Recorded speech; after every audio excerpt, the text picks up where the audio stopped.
mai gida ya kira ku shiru da rabbana ba wala mudubin kai na jikinka yana jikina to dauko shi ka kalli fuskarka ka dauko mana nace ka kalli fuskarka na lillahi wa inna ilaihi raji'un oke zan dauko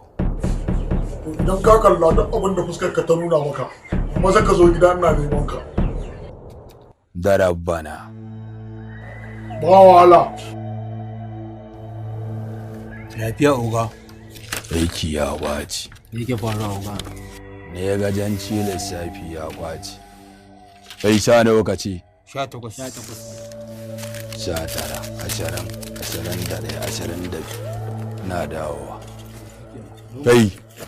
bakka je ko ina dan uwar ka sai ne ma hukunci cire wannan abin na kunnanka